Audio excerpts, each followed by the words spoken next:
wish it wasn't that bad either. I think we got to probably talk maybe a little bit loud, but yeah, I kind of liked how Nate was. We're talking about Ted Lasso real quick, so give us a minute. I do like Nate's his evolution, but I do like how he's like a nice guy. Now he's kind of like an evil prick. That's what I think. He'll come around. I know.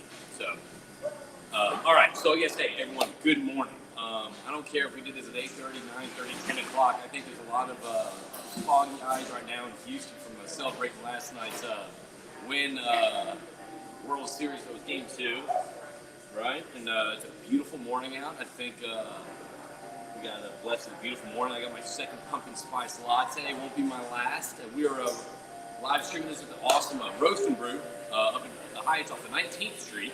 It's a new little coffee shop. We've done these previously before up here. They've been so friendly and all that stuff. And I brought up with this guy where we're going to film. And what did you say? They gave you a free baklava. Absolutely. Free baklava when you got here. So, good morning, everybody. Thank you for tuning in to Breakfast Runs with I'm your host, JP Warren. And we're sitting here with Justin. Justin, why don't you introduce yourself to the audience right here? How's it going, guys? And gals. Justin Prichard-Jones. I'm the production engineer at Trinity Operating. I work mainly our Eagleford asset and also work for our Haynesville asset. Okay. Did you have experience in those areas before? Yeah. Okay. So, you want me to go in my career background? Well, no, I was going to give it. That was just a quick. No, we're doing career background after I do the. I've got to do the commercial for completion. How about it? So, and actually, let's try to let's get the back. Let's warm up the audience a little bit. First of all, thank you for tuning in, and let's see where you guys are tuning in from. You guys want to see some comments? Let's see what we got here. Can y'all hear us okay out there? Oops, sorry, not y'all. Oh, good. They can hear us. That's all that matters. So thank y'all. So thank you for joining us on this live stream. All right, let's see. I guess, all right, so I guess let's get this kicked off with a commercial. I still think probably a couple people are tuning in. We got Justin Brignac, good morning from Magnolia. Oh man, but Magnolia is a nice morning. Have a cup of coffee on today's weather. It's 63 degrees outside. Beautiful weather out there. Good morning, Justin. How you doing, buddy? And let's get this going. We got Gerard saying good morning. It's a bit difficult to hear you clearly. I was literally just telling you. All right. How about this now? What if I hold it like this? Can y'all hear? Is that better? Loud and clear from the woodlands. All right. So we got Justin saying good morning. Good morning. It's difficult to hear you clearly. I might just hold mine like this and just kind of see how that goes, which is kind of frustrating because Breakfast Run started getting going. Started getting some good support for this and some good support and excitement behind this. So I bought these $300 Rode microphones, wireless microphones, and I don't know why the sound quality is worse than my $20 wired pair. So hopefully I can figure something like that out. All right. Let's see who else is tuning in. We got William. Good morning from Lafayette, Louisiana. Good morning, William. How you doing, buddy? We got Dave Bosco, loud and clear from the Woodlands. Good morning to you out there. And obviously, it says LinkedIn, I don't know. Good morning, gents from Tomball. I dig it. Ethan Edsel, the CEO of Roll Completion Tool, always a big supporter of those cats over there. Says perfect golf weather. I actually just said golf weather, but it is perfect golf weather. Perfect. It's actually perfect anything weather. All right, I don't know why I have to stick with golf. But yeah, it's perfect weather everywhere. Who else? Who else is tuning in? Where are you tuning in from? Where did you watch the game from? Because I know this guy and I watched the game from the Heights Theater last night at the Digital Wildcatters Energy Tech Night, which is awesome. A couple people showing me go Brandon Webb. Good morning from Memorial City. Good morning, Brandon. Andy Allery. Good morning from San Andy Allery. So Andy Allery. Yeah, it's the same Andy Allery. Good. So Andy Allery and I go way back. All right. Andy and I went to Texas A&M together. We were both protecting the liberty and justice of Texas A&M, the Corps of Cadets together. I think he was 2 years younger than me, or something like that. And to see him kind of like chime in, I love seeing that. So good morning, Andy. I love how you chime in. Up all as well with you and the family. Mr. Warren talking to you. All right. Tom Ball, Brett Stout. Port. I love Prichard-Jones, just LP. You know what I mean? Just we're being efficient. I'm just going to LP. All right, I dig that. Good morning, Brett. Love how you tune in, buddy. I heard you told me you cut your hair 2 inches. I don't like that. You got to keep it grown. All right. All right. Likewise, Mr. Warren. It's a little poor humor right there, so I'm digging that. So anyway, let's get this kicked off. So before we get this kicked off, we have to start every time. Let me bring this over here. You know, we're gonna get this kicked off, and we also got to think royal completion tools. And in the process of doing that, you know, they gave us a script to read and all that stuff. We just figured, why not make a commercial? So I got my 98-month-old daughter to grab the camera, and we oh, hold on. Insert breakfast run. How about the Smash Bros? Man, house was rocking last night. You go to the game? That's pretty much. No, I know, but if we were in the break room, that'd be the conversation. Hey man, you go to the game last night? Oh man, I couldn't. Oh man, I wanted to. I had tickets to game 7, so we'll see if we can make it that far. It's usually those conversations. So yeah, that was a great result last night. All right, so we're gonna get this going. We're gonna get this kicked off. All right. So here's the commercial. So everyone, I want to thank them, Royal Completion Tools. If you know them, reach out to them, connect with them. Good group guys and girls over there. And just say hello, introduce yourself. And here we go. Thank you for sponsoring Breakfast Runs. And if there's any other inquiries about sponsorship of Breakfast Run, shoot me a message. Slide in my DMs, if you will, as the kids say these days. Which is actually, fun fact, is how my wife and I met. She slid in my DMs. Fun fact. Love you, babe. True story. Here we go. To all you completion engineers, company men, and consultants out there, are you sick and tired of losing sleep over frac plugs not getting the depth, not holding pressure, or not drilling out properly? Or maybe you aren't getting the best quality and service from the bigs. Well, stop burning the midnight oil and rest at ease while using Royal Frac Plugs, the most reliable and efficient frac plug on the market. Start your successful completions today by getting in touch with Royal Completion Tools. You can contact them via www.royalcompletiontools.com, sales@royalcts.com, or via LinkedIn. Contact them today to check out some of the best frac plugs out there.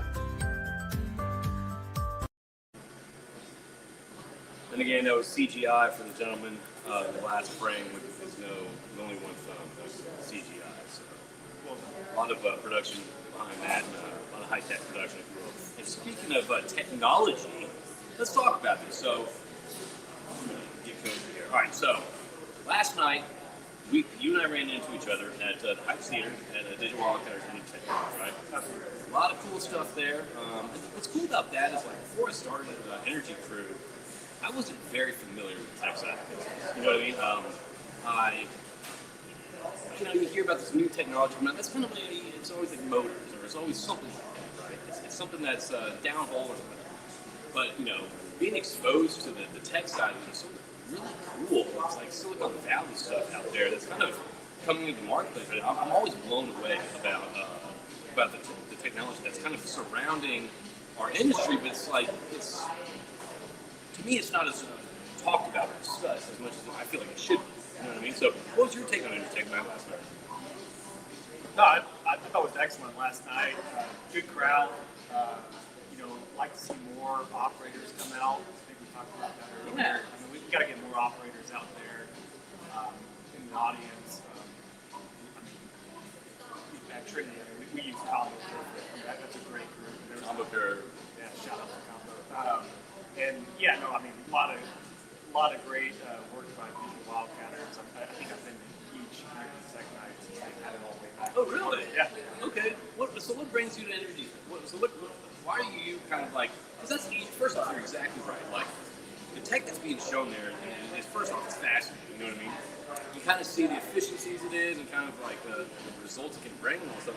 But the fact that there's not a big operator presence there, which I'm very encouraging operators with, because they're the end users. They're the ones that can see kind of how this can impact their operations and kind of benefit them.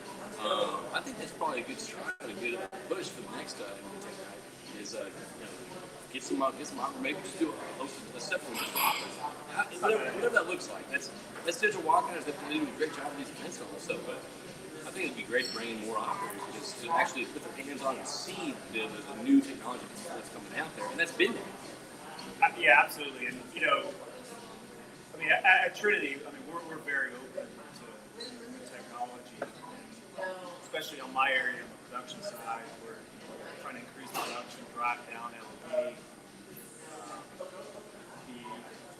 We're a lean company, and I think Jason Churchill was on. Jason Churchill, yeah. Shout out to him. He was on one of your last podcasts. Sorry. Yeah, he mentioned if you don't invest in new technology, you're just going to throw more bodies at it to people surveillance it or do that manual task that come out of it. Right. So, I mean, it's extremely important to invest in technology. So you mentioned that you were one of the first people, I think, the first energy tech guys to go and all stuff. So, obviously that conversation with Jason Churchill, it wasn't, that wasn't 3-4 years ago when they had their first one. So what I guess motivates you to go to the technology side of things, go to these events? Well, I've listened to the podcast, I think almost from the first episodes. One of my former coworkers at Eagle, his brother was on the podcast, and I just fell in love with the podcast since then, Livestream, and since then just been an avid listener of the Oil and Gas Starter podcast. And, honestly, we reached out, I met some last night, met a lot of different groups, and worked with a lot of those different groups, like Combo Curve, who's been on the podcast, and multiple others, like Trinity, and my partner. So it's it helps me with my daily job too. So you're seeing it as kind of like, hey, look, I'm going to get on board with this. I think the best way to put it was I had Alex Sandiford on the podcast, and she mentioned, she said, look, I don't want to sit on the sidelines and not be part of the change. I want to be part of the change. You know what I mean? So that's I kind of dig that. But yeah, definitely check it out. And I think there might be a live stream on the Bigger Wildcat. I'm just saying, check it out. A lot of great stuff out there. Again, combo curve. It's always up there. Will Keith chiming in. Sorry I'm late, Odessa, Texas, in the house. Probably you're uploading one of 1,500 videos that you made at the Permian-based International Oil Show last week, Keith. Glad to see you, buddy. Glad you can join us. So Justin, why don't you just kind of give us the elevator summary of kind of your background, where you're from, kind of where you're at now, and what you're enjoying about where you're at now. Yeah, so I grew up in a small town, Weimar, Texas, halfway between Houston and San Antonio. There you go. Went to A&M, fourth generation Aggie. Really? Yep. Okay. Yeah, my grandpa played for football for A&M. Okay. Fourth generation in the oil field also. My great grandfather worked for Anglo-Persia. Okay. Which became BP. Yeah. And, saying yeah like I knew that. That's what I do. It's go, oh yeah, totally. Anglo-Persia, that's BP, yeah. God, yeah, no idea. But anyway. But so so his job, he was a diver. He worked on facilities as well. But when he was a diver, he would refloat some barges during World War II to get the ships to the refinery. Wow. And in Iraq, I ran 120 degree Fahrenheit water. Yeah, and that's not like traveling to the Middle East today. You know, you're gonna get a car and get some AC or something like that. That's back in the day. Yep. It was rough. No, so I mean, we got. Yeah. So then, my grandfather, he started out in Saudi Arabia as a wireline engineer. My dad started out as a wireline engineer for Dresser Atlas in Detroit, Texas. Okay. And A&M. Met my wife, Erin. She's a Kimmy at Wood, and have two awesome kids today. So they're gonna pursue. They're gonna be fifth generation. Maybe. Oh, fifth generation. No, absolutely, no doubt. At least one of them. What about fifth generation oil field? That's interesting. How about fifth generation energy? Okay, let's get into that. Let's do that because I went to an SBE on lunch on Tuesday, and it was kind of like, what do we do? Obviously, I'm gonna probably stumble this up big time, but hey, give me a break. It was the astronaut last night. So pretty much we were discussing kind of curriculum for the next generation or the income. What do people have to teach? Do we teach them other stuff that's not just strictly petroleum? Is it just an engineering degree?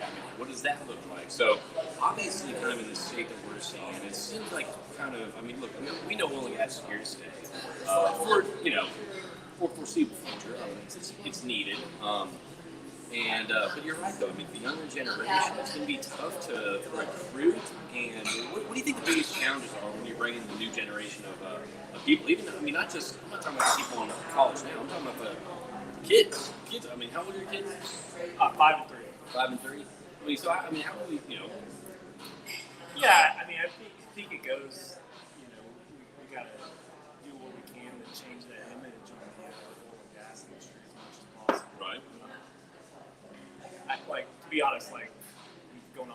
We don't. here. That's what it's all about. You know, when we were growing up, in the early '90s, you know, I remember, you know, Bruce Willis going on the asteroid, you know, drilling that asteroid up, busting it up, the oil field industry saves the day. Yeah. Now it seems like these kids' cartoon, it's like we're the evil villain, the oil industry in general. So I mean, we don't really have a good image around us right now. I think we got to do all we can to change that image and make that more attractive for the younger generation. What does that look like, change the image? Because obviously we know what we provide, we know this and that. I mean, but you're right. It seems like it's not that long ago either. I'm kidding if you think about it. I mean, seriously, when we were saved from that asteroid, a couple of hands, it wasn't that long ago, and it's real rapid. I would say actually in the past couple of months, probably when oil got to -$37.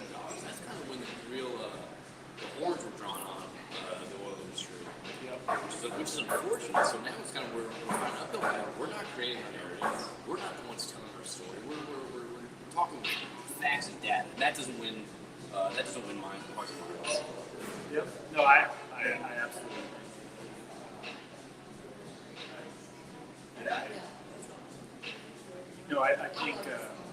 I think it'd be good, to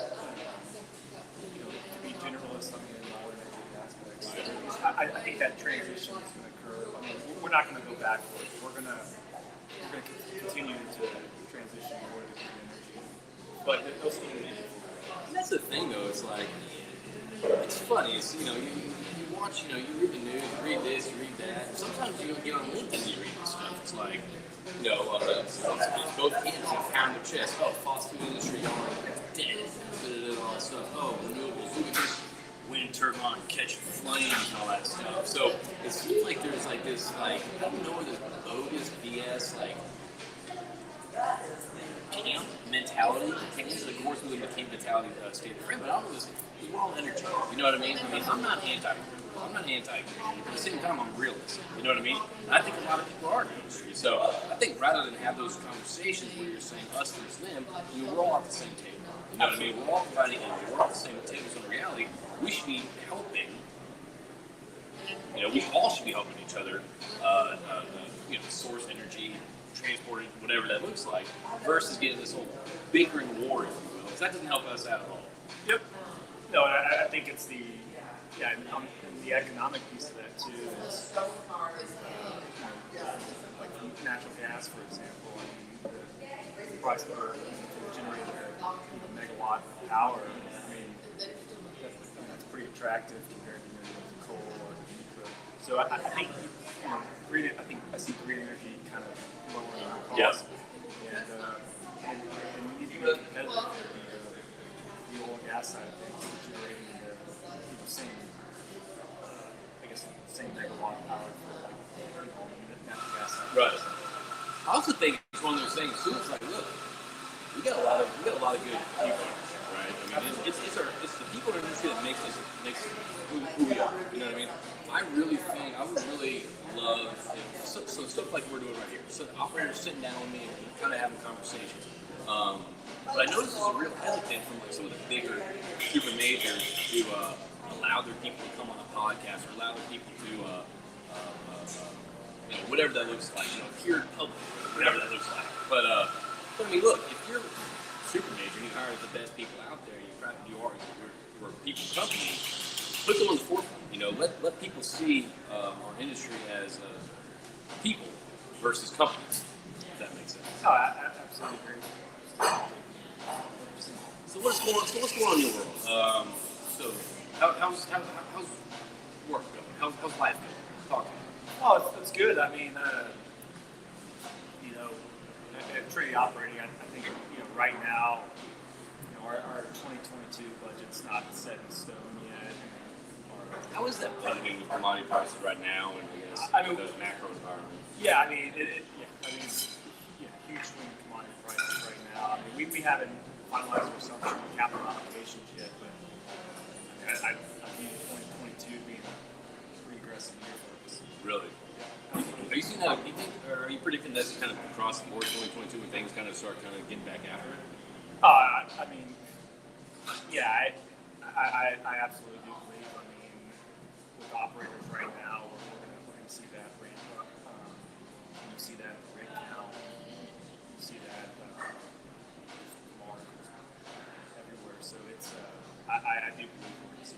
So in this ramping up phase, right? I mean, we're seeing. I mean, obviously Q4 oil field is always slow. But I think it's kind of weird now because just because the last kind of 18, 19 months. So, what do you think operators need to be, and service side? Because this is important too. I know there's a lot of service business partners out there watching this. What do you see kind of people need to be cognizant about and have on the radar as we're ramping up? Yeah, I mean the obvious one you've talked about is the supply chain side of things right now. I mean lead times, what it was 3 or 4 weeks is now 7 to 8 weeks. I mean we're getting to a point where you almost have to buy something before the AFE's approved. You're not going to get it. I mean it's just, and then labor short. So yeah, I think inflation's good right now on commodities, and I think that's part of the reason we're bringing that up right now. Russ. Okay, no problem.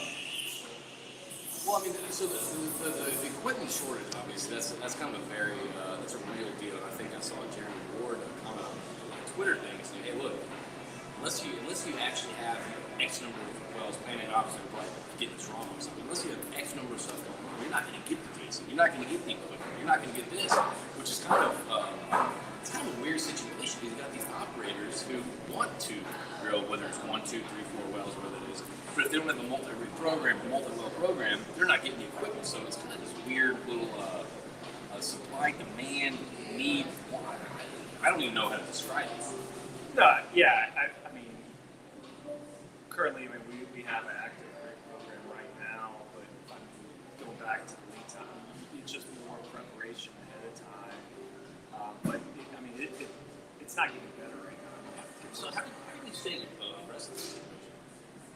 Yeah, no, I mean, we're getting ahead of it. I mean, we're utilizing the best schedule we have in place right now, and going off of that, constantly staying in communication with the vendors on lead times.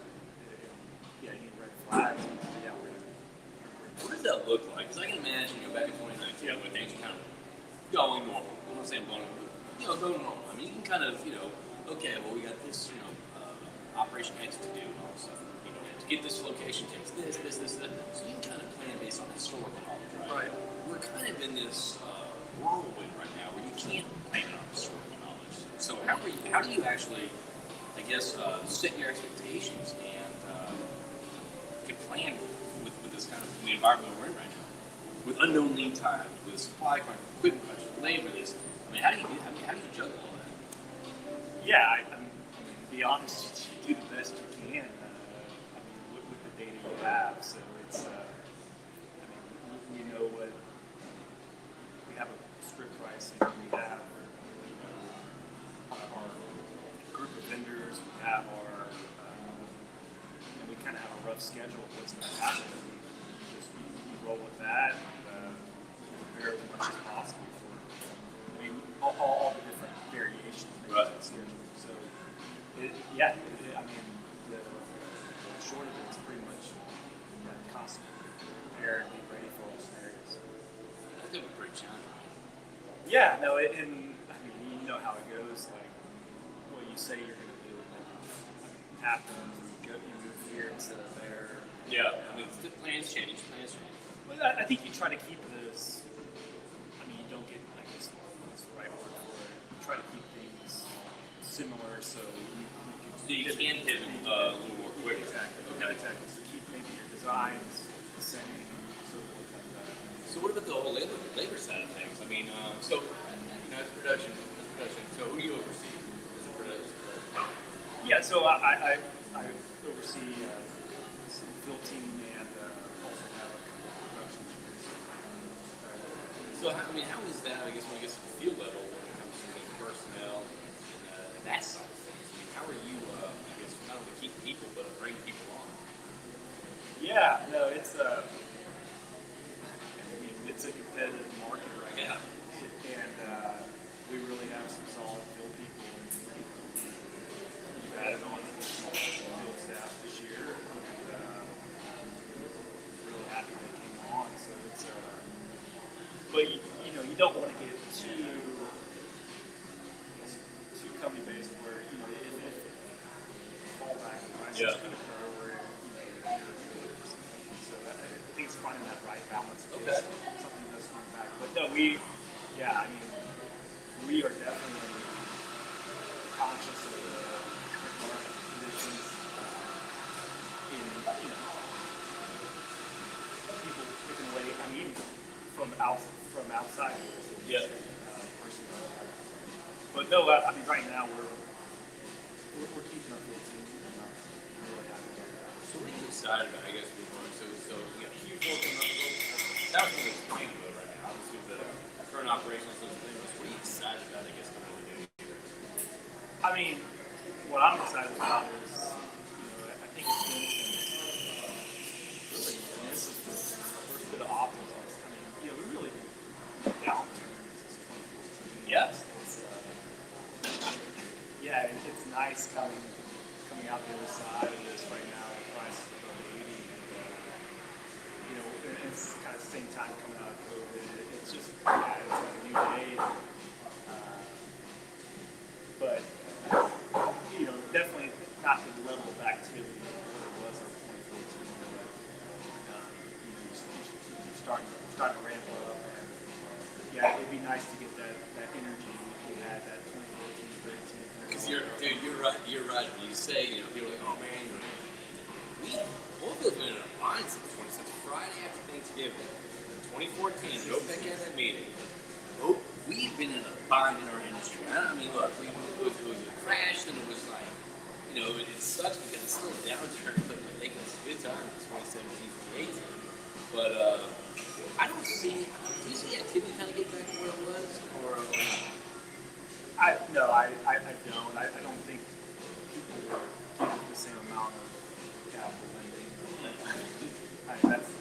I think companies are probably operate a little bit smarter too. Oh, absolutely. But companies operating smart too means you can produce at a lower cost. So it's a bit of give and take there. But I don't. I think the past 6 years were painful, and it's too recent in the past that For people over, yeah. But I'm not saying. I think some operators will probably go. Probably. Yeah. But hey, see that. But hopefully it's not the domino effect. No. They're picking a rig. We gotta pick a rig. We gotta pick a rig. You gotta Got to part of that rig club. you gotta borrow that rig club. Yeah.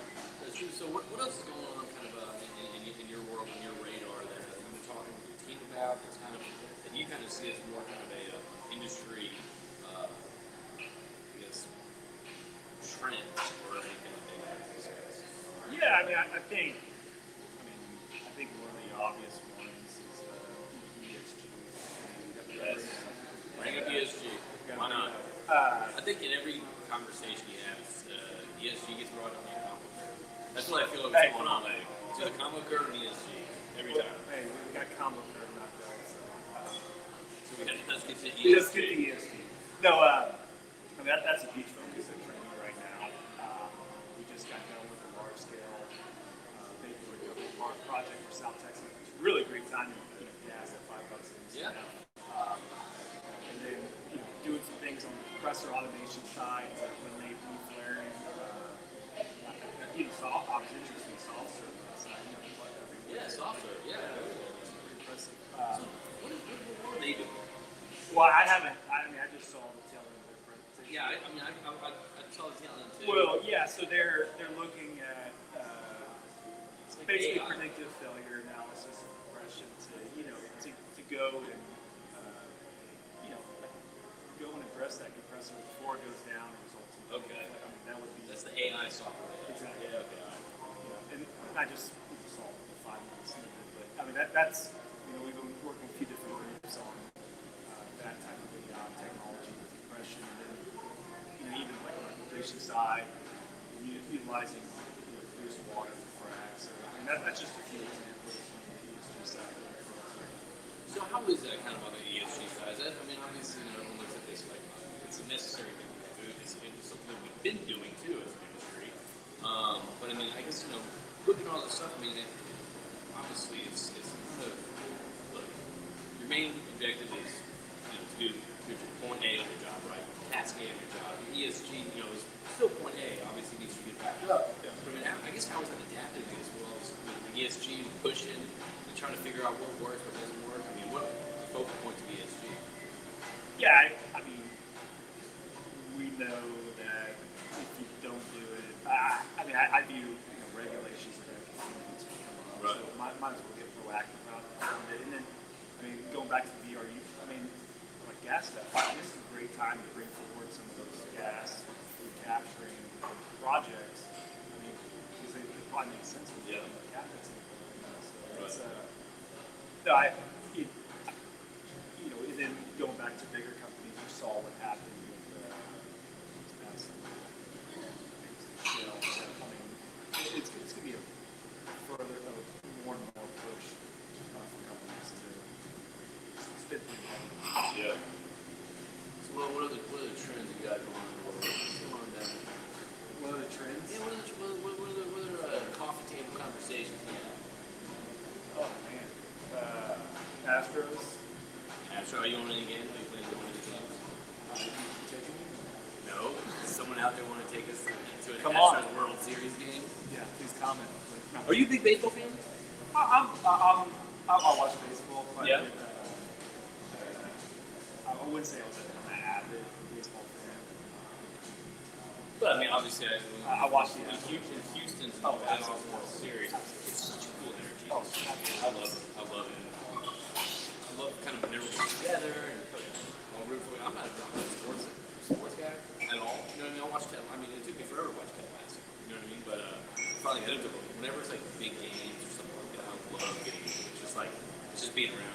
It's contagious.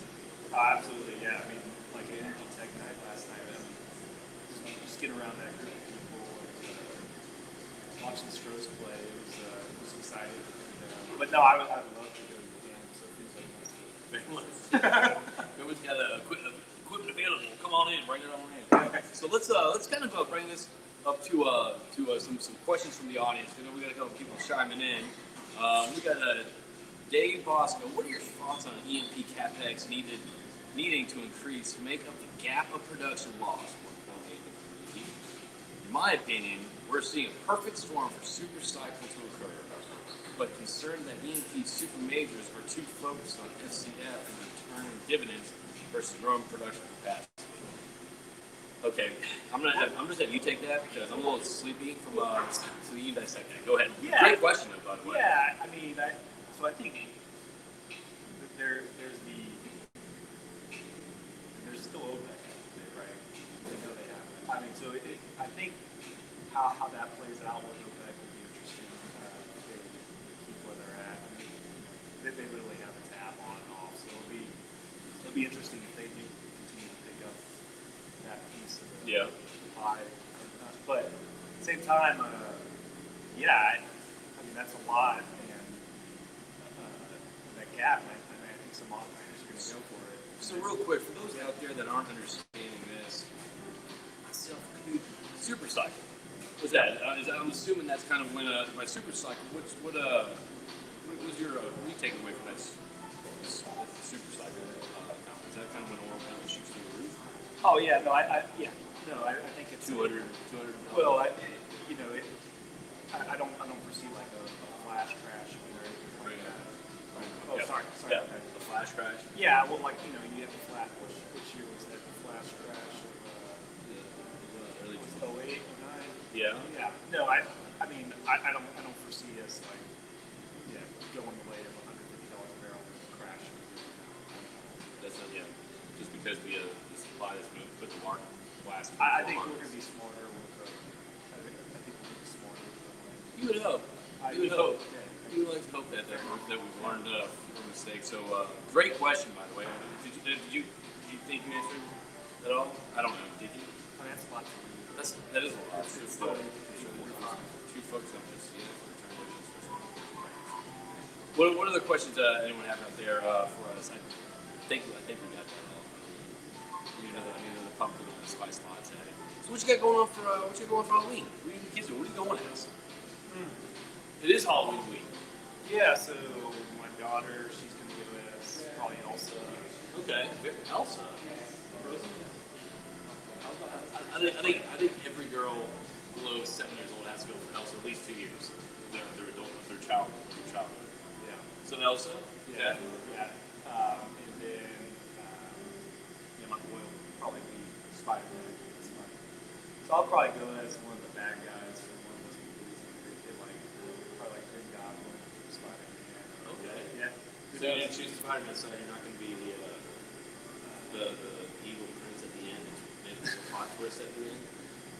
Maybe The youngest of 11 brothers. I might go as well. I might change it up halfway. So what's your wife do? Let's ask her that when she's watching. If she is watching, just chime in. So we're going as we got a Halloween party. My daughter loves sloths. All right, she loves sloths, and we're gonna go as zombie sloths. We all got little onesies and all that stuff. Yeah. So you like this time of year? Yeah, no, I mean, cool weather. Let's just have a chit chat now. Until someone chimes in, I'm just gonna have a little chit chat about this.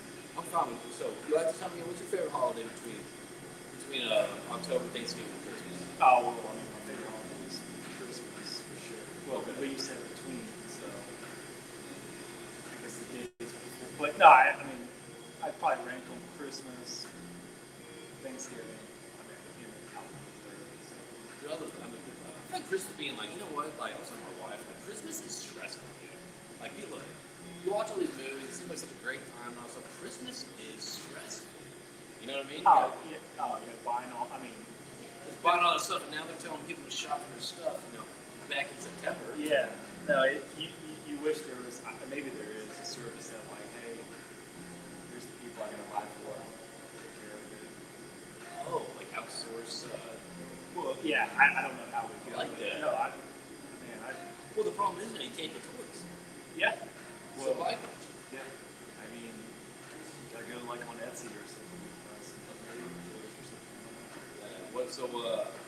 I love this time of season. Whenever it's blazer weather, it's the season I'm talking about. You know what I mean? So, yeah, I'm pretty excited for kind of Q4, to be honest with you. I think we've seen a lot of good things come back. We got Fin for a Feather coming back. AAD, Fin for a Feather. You go on that? You go to those? I think I just got in by yesterday.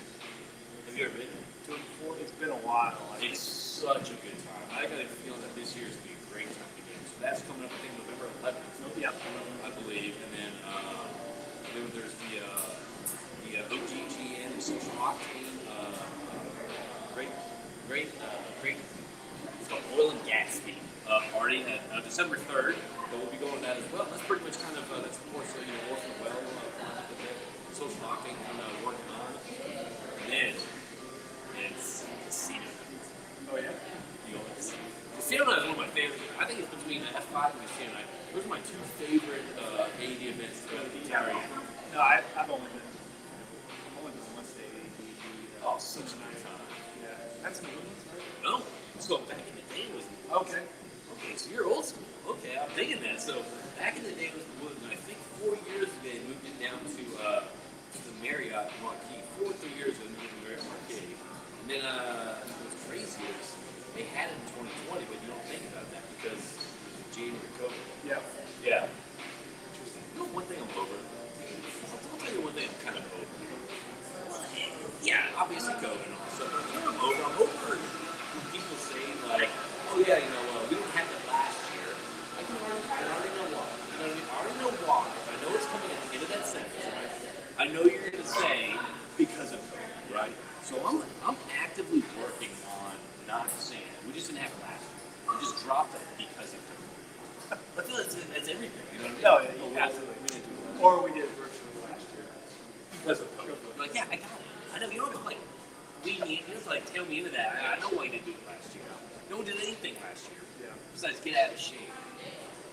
So that's all. What else you got for the audience? What any tidbits or deep thoughts by Justin to give out to the audience? Yeah, no, I mean, deep thoughts. Yeah, I would say, I guess number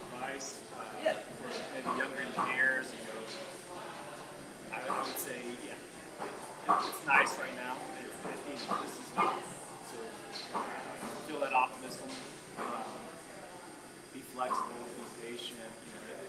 As you've seen, it requires a lot of staying power to stick in this industry. And as far as young engineers go, I would definitely say start out in the field, be a generalist. Don't listen to the oil field industry has been great to me. It's been great to my family for generations. So it's a special place to stay. Enjoy these times. So every time I talk to you, we've known each other for a couple years. Every time I talk to you, it's a very like positive, like even keel outlook. Have you always been that way, or is it one of those? I'm serious. It's like, dude, for the longest time, I found that like getting the right mindset. It's not something that like you see like good vibes only, or like surround yourself with positive people, you can be okay. That's not always true. You know what I mean? So it's an active process to kind of have the right mindset or put the right lenses on. Yep. Right? So what is that like for you? I think I'm lucky. I'm surrounded by positivity from who I work with. So it makes it easy. Okay. And between when I was at Eagle, I had a ton of great coworkers, really great friends there. So it's one of those things, you just got to absorb other people's kind of energy. So if you put yourself around positive people, And I've been lucky. Between prior to Eagle and where I'm at today, really, my teams on the college, and then my family, I've been around a lot of positive. so it's one of those things to keep your Bring in positivity, right? Because it's a lot easier for them to pass it back to you as well. right. No, I think that's an important topic because oftentimes like, oh man, keep your nose down, just keep grinding. But at the end of the day, it's like, man, it gets exhausting. People it gets tired, exhausting, and that's just kind of beat that sometimes. Yeah, I hadn't. It's probably been like a year and a half since I saw you last night, so there was some there were a lot of good colleagues of mine. They came and lost their jobs together. There's a lot of really great people on the market. Right. And we were extremely lucky. Trinity they were able to execute and keep the team. That was fantastic. I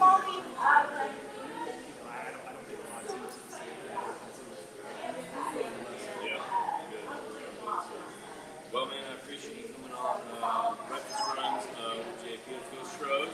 Stros. What do you do? You watch games from your house? Was it Friday or Saturday? Next game's Friday? Yep. Yeah. No, I'll probably listen. Yeah. Get that energy going. Dig that.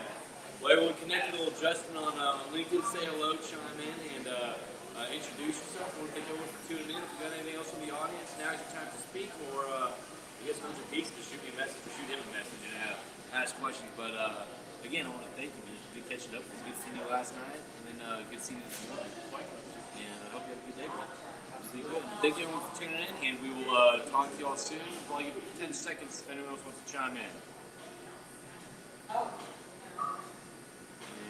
And all right, thanks everyone.